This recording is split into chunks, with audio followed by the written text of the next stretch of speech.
So a few years ago, Megan and I are TV writers sort of by trade, and we wrote this idea as a pilot script. And we're young writers, and it sort of bounced around Hollywood for a little bit, and it was different places.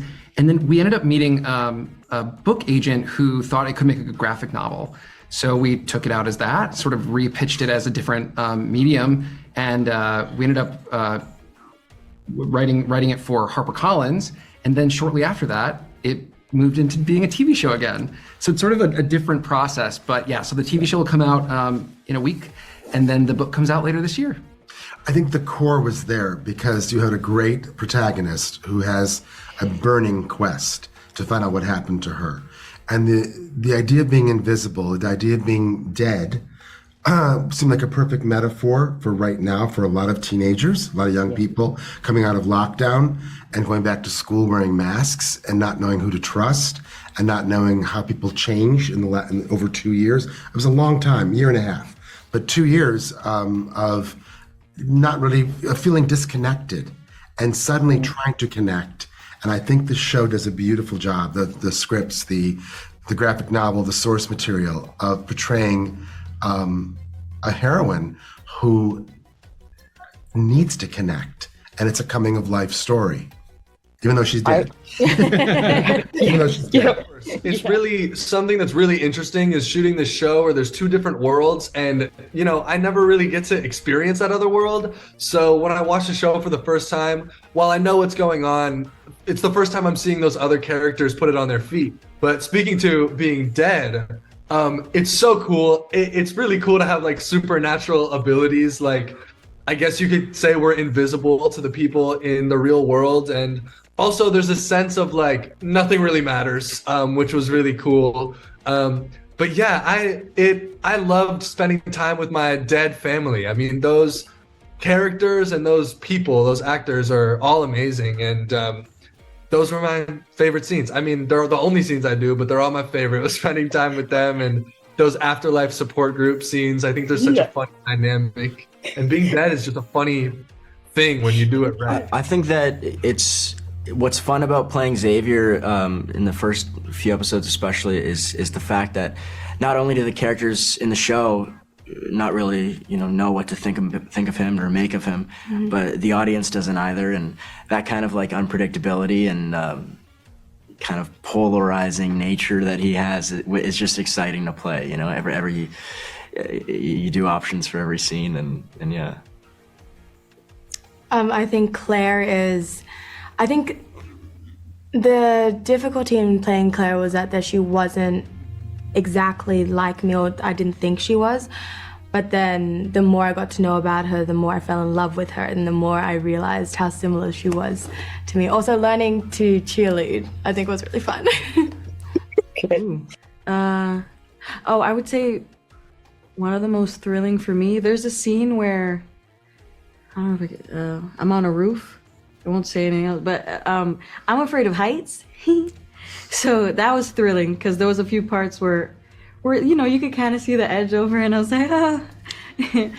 And most difficult, there's I don't know if there's a scene with like spooky stuff, and I don't like horror movies or spooky things or anything like that, and I had to go through a moment with a bunch of stuff coming at me, so that was a challenge. I'd say what drew me to Simon is that he's a very instinctive guy. His intuition is crazy, and we need it. So while the whole town of Split River believes that Maddie has disappeared, he goes into his teacher's classroom and he just has a hunch, and he just says, you know what, something's wrong, and I don't know what it is, but I have a feeling. And I think that people kind of accept things in life and they don't really question it. And so I like that Simon is kind of the person that I think the world needs. I think we need people like Simon who trust their instincts and stand up for what they believe. Otherwise society would crumble and Maddie would not be found. So I like that he is this sort of bullet, We worked really hard to keep the story very grounded. So even though we are working with this supernatural world and something, this world we can't see, we wanted the characters to really feel like they belonged in this world. This alternate universe where they were ghosts was just like being in high school. It didn't feel like they were floating or walking through walls and things like that. They're just teenagers who happen to be stuck in the same place. And I think that's a dramatic version of what most teenagers feel in high school, which is, I have to be stuck here for 4 years. How do I get through this?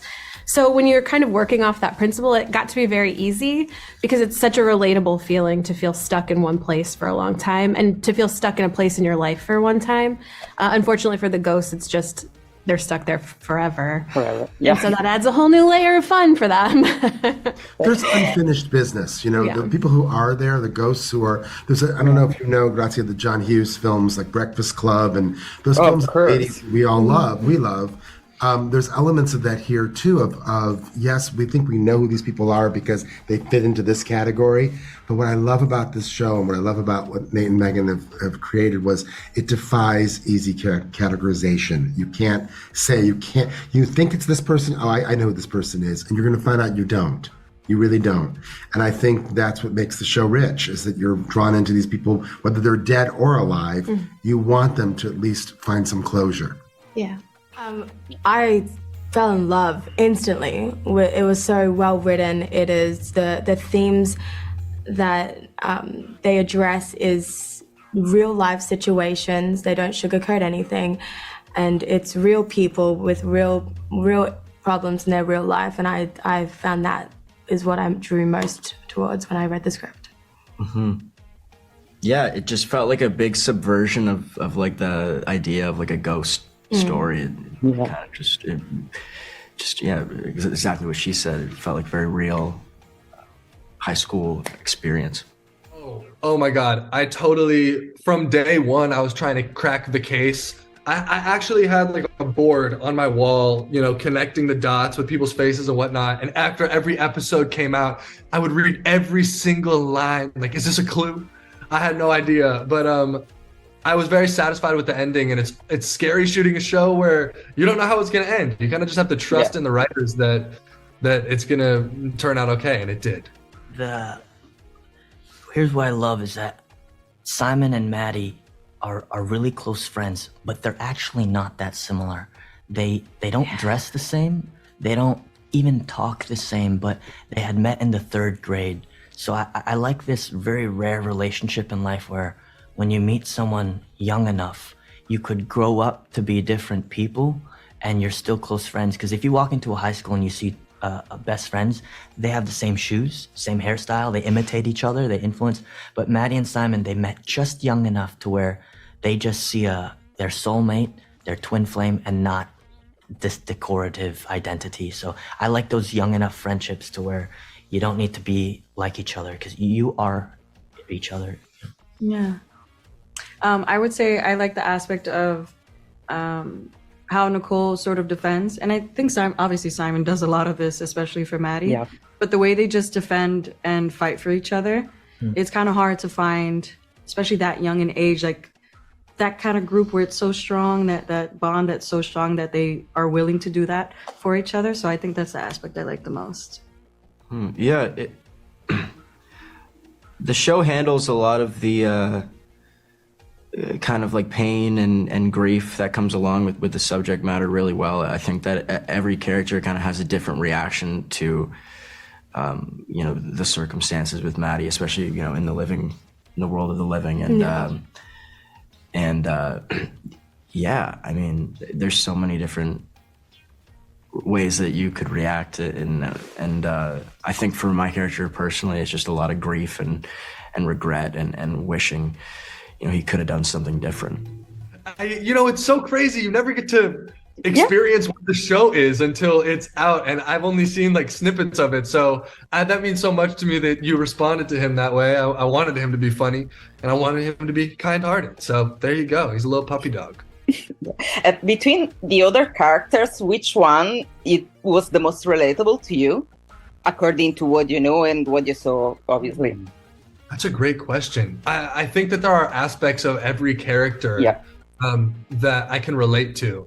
And to be honest with you, I do feel the most similar to Wally, and I feel like all the other characters are so different. On a surface level, I don't really connect to any of their struggles, but when it comes to the universal feeling of like being in high school and not feeling seen or feeling misunderstood, that I understand, and that's sort of the thing that we all go through together. But I don't know, I think that I just love Charlie so much. And there are aspects of Charlie that I get. You know, he always kind of wants to keep the peace.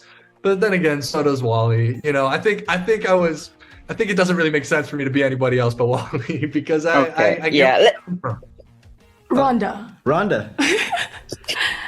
I think she's a badass. I love Rhonda. Yeah, I love Wally. I love his like spirit. No pun intended. Literal. Yeah. I think for me it was my character. Relatable For me. I'm trying to think of if there's any character in the ghost world who I. Oh wait, so if it's Ghost World, maybe Charlie. He's just so, in the sense that he's so kind and such a sweetheart, and I would like to think I'm kind. You know what? I would say that I am relatable to Dawn. You know Dawn, who's that 70s ghost who's just staring at the light bulb and in her own world. Sometimes I'm not really there. It's very refreshing to play a character that's just all good vibes most of the time.